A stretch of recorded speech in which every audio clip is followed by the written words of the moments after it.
எல்லாருக்கும் வணக்கம். சேமியா கேசரி எப்படி செய்யறதுன்னு இந்த வீடியோவில் போட்டிருக்கேன். வீடியோ ஸ்கிப் பண்ணாமல் பாருங்கள். அதுக்கு முன்னால் சப்ஸ்கிரைப் பண்ணாதவங்க சப்ஸ்கிரைப் பண்ணி வச்சுக்கோங்க. வாங்க வீடியோக்குள்ளே போகலாம்.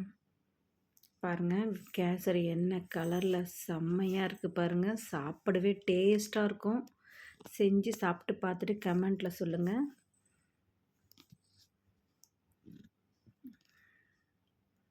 மேலே கொஞ்சம் நெய் ஊற்றுறோன்னா கம கம கமன்னு வாசனையாக இருக்குது.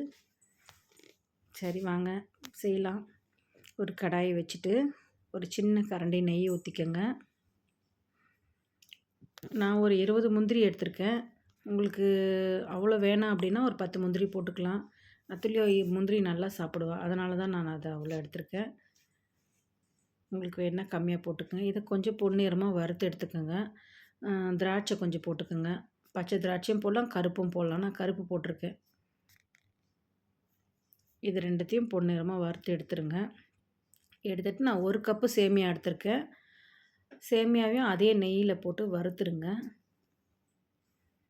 1 கப்புக்கு 1.25 அளவு தண்ணி வைக்கணும். இதை நல்லா ப்ரௌன் ஆகிற அளவுக்கு வறுக்கணும். ப்ரௌன் ஆன உடனே ஒரு பிளேட்டில் மாற்றிக்கங்க. அதை இங்கே பாருங்கள், அப்படியே ப்ரௌன் ஆகுது பாருங்கள். கொஞ்சம் கொஞ்சமாக இன்னும் நல்லா ப்ரௌன் ஆகணும். இப்போ இதை எடுத்து ஒரு பிளேட்டில் வச்சுக்கோங்க. நான் சேமியா எடுத்த அதே அளவில் 1.25 தண்ணி வச்சுருக்கேன். தண்ணியை ஊற்றி நல்லா கொதிக்க விடுங்க. கொதித்த பிற்பாடு போட்டிங்கன்னா தான் ஒன்றோட ஒன்று ஒட்டாமல் வரும். அப்படியே போட்டுட்டிங்கன்னா ஒட்டிக்கும். இது கொதித்த உடனே நான் வறுத்து வச்ச சேமியாவை அதில் போட்டுடுங்க. போட்டு கொஞ்சம் லைட்டாக அந்த டேஸ்ட்டுக்காக கொஞ்சம் சால்ட் உப்பு ஆட் பண்ணிக்கோங்க. இது கொஞ்சம் நேரம் மூடி வச்சுருங்க, வேகட்டும். பாருங்கள், ஒன்றோட ஒன்று ஒட்டாமல் வரும். கொஞ்சம் ஒரு 2 நிமிஷம்தான், ஜாஸ்திலாம் இல்லை.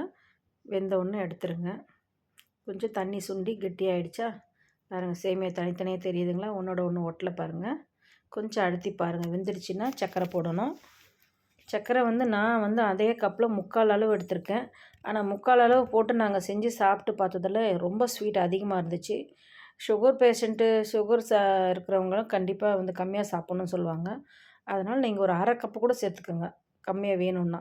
இல்லைன்னா 3/4 கப்பு தான் அதோட அளவு. பாருங்கள், கொஞ்சம் கொஞ்சமாக கொட்டி கிளறிக்கங்க. கிளறி விட்டுட்டே இருங்க.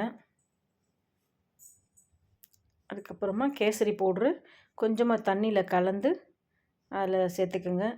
இது எல்லா கேசரி பவுடரும் சேர்க்கக்கூடாது. கவர்மெண்ட்டு உபயோகப்படுத்தலாம்னு சொல்கிற கேசரி பவுட்ரு மட்டும் தான் சேர்த்துக்கணும். அதை பார்த்து வாங்கிக்கோங்க. ஏன்னா கேசரி பவுட்ரு சாப்பிட்டா உடம்புக்கு கெடுதல் சொல்லுவாங்க. கலரிங் போட்டு சாப்பிட்டாலே உடம்புக்கு கெடுதல் தான். அதனால தான் கொஞ்சமாக ஏலக்காய் சேர்த்துக்குங்க. ஏலக்காய் தூள் பொடி பண்ணி வச்சுருக்கேன் நான். இதை சேர்த்து நல்லா கிளறுங்க. அதுக்கப்புறமா முந்திரி திராட்சை வறுத்து வச்சுருக்கோம் இல்லையா, அதை அதில் போட்டு கலந்துக்குங்க. அப்படியே கிளறிட்டே இருந்தீங்கன்னா தண்ணி நல்லா சுண்டிடும்.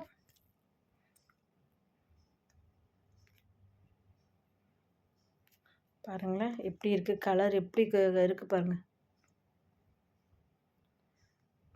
கேசரி ரெடி ஆகிடுச்சு. இப்போ இது நாங்கள் செஞ்சிட்டோம். சரி, சாமிக்கு வச்சுட்டு சாப்பிட்லாம் அப்படின்ட்டு நாங்கள் ஒரு வெள்ளி பவுலில் அதை நாங்கள் வச்சோம். கொஞ்சமாக எடுத்து சாமிக்கு வச்சுட்டு அதுக்கப்புறம் தான் நாங்கள் சாப்பிட்டோம். செம்ம டேஸ்ட்டாக இருந்துச்சு. நீங்கள் செஞ்சு சாப்பிட்டு பார்த்துட்டு கமெண்ட்டில் சொல்லுங்கள். பிடிச்சிருந்தால் லைக்கை போடுங்க, சரிங்களா? இதுக்கப்புறம் இன்னொரு வீடியோவோடு உங்களை சந்திக்கிறேன். பாருங்கள், கொஞ்சமாக நெய் சாமிக்குன்றதுனால மேலே கொஞ்சம் நெய் விட்டோம். அத்துல்யா நான் தான் ஊதுவத்தி காமிப்பேன் அப்படின்ட்டு சாமிக்கு அவளே பூஜை பண்ணுறா. நாங்கள் கொண்டு போய் சாமிக்கு வச்சிட்டோம்.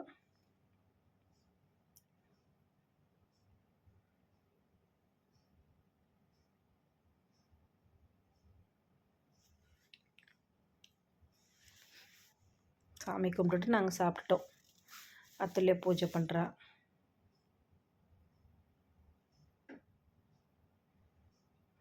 எவ்வளோ க்யூட்டாக பூஜை பண்ணுறா பாருங்கள். பாய். சரி, இன்னொரு வீடியோவோட சந்திக்கிறேன். பாய் பாய்.